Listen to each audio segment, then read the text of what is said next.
The host stared at Lu Xing's fading figure in astonishment, and exclaimed, "Unbelievable!"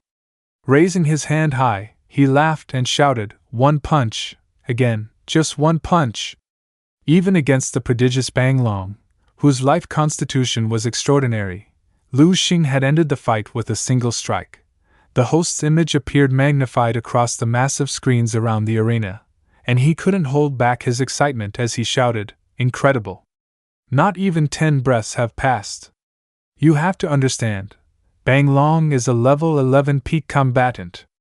Not only that," he continued, "she possesses a radiant moon-grade extraordinary life constitution. And yet she couldn't even withstand one punch from Lu Xing. Is the immortal bloodline truly that terrifying?" On the stage, Bang Long stood with her head lowered, fists clenched in humiliation, as murmurs spread among the crowd. "Honestly, I couldn't even tell what her innate extraordinary ability was. Yeah, she lost before she could even show anything. It was just way too fast." The host smirked, and then, out of nowhere, added, "Speaking of speed." He suddenly pulled out a box of medicine and began an advertisement. "Here, I'd like to introduce to everyone a newly developed tonic by our own corporation. For men who wish to enhance their performance, this product offers astonishing results, lasting effects for up to 30 days. On the big screen, Arlen gawked at the ridiculous scene, his mouth agape. "Oh shit! Who the hell let that idiot be the MC?" he growled, his expression dark. It wasn't enough that he tried to manipulate the contestants against Lu Xing, now he's advertising male enhancement pills in front of a live audience. Ikoja rubbed her forehead, speechless. "I already told the organizers we should replace him, but the propaganda department said he was a sponsor-appointed host. Besides, the audience seems to enjoy his style." Standing behind her, Arlen snapped, "That guy's a complete idiot." At that moment, Lu Xing's communicator suddenly beeped. Beep! He opened it, and a holographic projection appeared. Lu Xing, his bright eyes sparkling as she looked at him. "Big brother, you're amazing," she said with a radiant smile. In Lu Xing's pupils, her figure shimmered clearly as her soft voice echoed in his ears. "When will you teach me how to cultivate, brother?"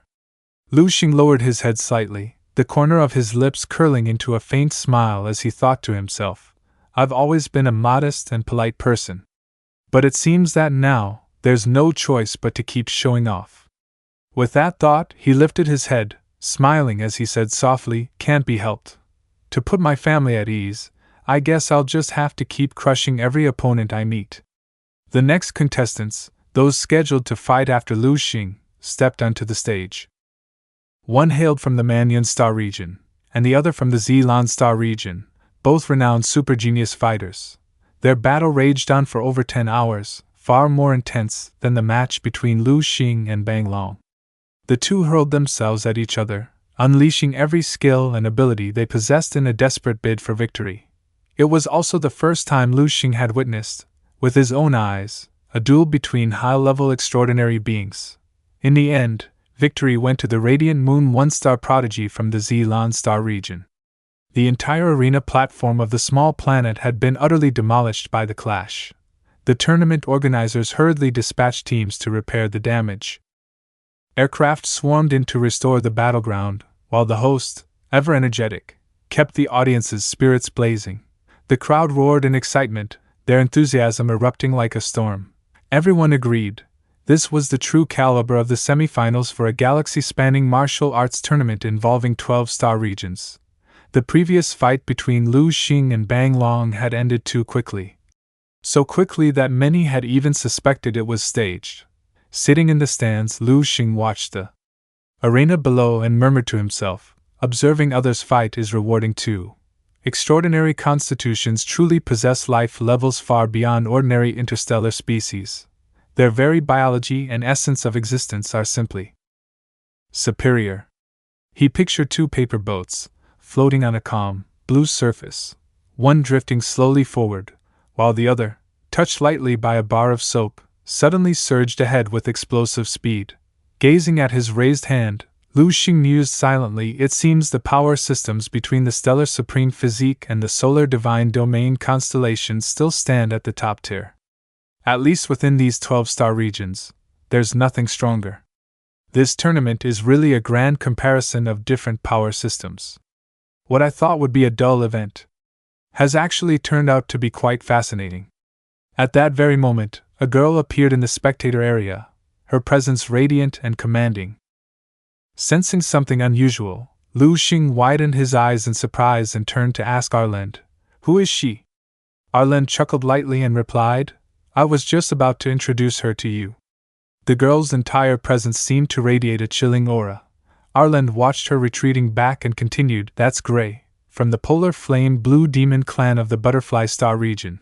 She possesses a radiant moon 9-star extraordinary life physique, at peak level 11, one of the few opponents we must pay special attention to." Shing could clearly feel the opposition between himself and Grey. Her blue flame and his stellar fire were utterly different. His was domineering, explosive, while hers was cold and restrained. Interesting, Shing thought. If there's a chance, I must study the structure of her power system. It might unexpectedly offer insights into the Tao of stellar flames. Finally, the arena had been repaired, and the next match was about to begin. The host smiled broadly and announced with enthusiasm, "Up next, our next contestant. I'm sure many of you are very familiar with him. He once spent an entire year alone hunting down thousands of stellar bandits known across the galaxy, and even froze a star bare-handed." The host pointed dramatically toward one side of the arena. His name once resounded throughout the Deer Star region. "He is." The large screen lit up, displaying his image and stats. The host's booming voice echoed across the venue, "The greatest prodigy in the history of the Deer Star region, Bang Mamula." The crowd erupted in excitement, chanting wildly, "Bang Mamula! Bang Mamula! Bang Mamula!" Watching the reaction, Shing couldn't help asking, "Is Bang Mamula really that famous?" Arland, standing beside him, replied calmly, "When Bang Mamula rose to prominence, his fame wasn't limited to the Deer Star region alone. 5 or 6 neighboring star regions were all overshadowed by his brilliance. He was considered the top prodigy in the galaxy, until you appeared." He added with a sigh, "He's done countless legendary things. Truly formidable." Shing grew curious. "So, did he really freeze an entire star?" Arland chuckled softly. "That story's been exaggerated. It was probably a small dying star, nearing the end of its life. Still, even that's terrifyingly powerful. I've never heard of anyone at level 11 capable of such a feat. Bang Mamula's strength is nothing to underestimate." At that moment, Bang Mamula appeared in the arena, his very presence exuding power. His opponent trembled before the match even began, terrified by the sheer pressure rolling off him. Bang Mamula frowned, his cold eyes flashing with a glacial light. With a thunderous boom, a massive block of ice materialized out of thin air and crashed down where his opponent stood. In an instant, the poor man was sealed within the ice, completely immobilized. The host's jaw dropped in disbelief. "This is insane. Contestant Bang Mamula has completely frozen his opponent." With just a single glance, he raised his hand and shouted, "What kind of fight could continue after that? The power gap is enormous. Bang Mamula wins." The spectators in the stands were stunned speechless. Level 12. Bang Mamula must have ascended to level 12. Someone blurted out in shock, "So the rumors were true? He's really reached level 12? Voices erupted all around. "If that's true, this whole tournament is pointless. The champion's already decided. Bang Mamula." Another shouted in agreement, "Exactly. Who could possibly outshine Lord Bang Mamula? Not even someone with an immortal bloodline could. I heard Shing just advanced to level 10. That's a gap of 2 whole realms." Meanwhile, Bang Mamula stood silently in the arena, turning his gaze toward where Shing was seated. His narrowed eyes gleamed with a cold challenge. "I'll be waiting for you." A surge of battle intent erupted within Shing. He stared back, his eyes icy, but chose not to respond. On the betting display, Shing's win rate, originally 50%, suddenly plummeted to 30%, while Bang Mamula's soared to 70%, all after a single fight. Arlen's expression grew solemn as he muttered, as expected of Bang Mamula. Truly terrifying. Just one look from him made my hair stand on end. He turned to Lu Xing, a hint of worry in his eyes. Do you think you can beat him? Lu Xing replied honestly, I don't know. Arlen sighed, patting his shoulder. Fair enough. But even if you're uncertain, don't say that in front of others. Or it'll sound like you've lost before the battle even begins. And honestly, it's fine if you can't beat him. He's much older than you, after all. You carry immortal blood, and he's only brilliant Sunday. One day, you'll surpass him. Don't let the pressure get to you. Lu Xing frowned deep in thought. I really don't know if I can defeat Bang Mamula. Because, truthfully, I don't even know how strong I am right now. He thought to himself, Bang Mamula hasn't shown his full power yet either. With both of us hiding our limits, how could anyone compare us at this point?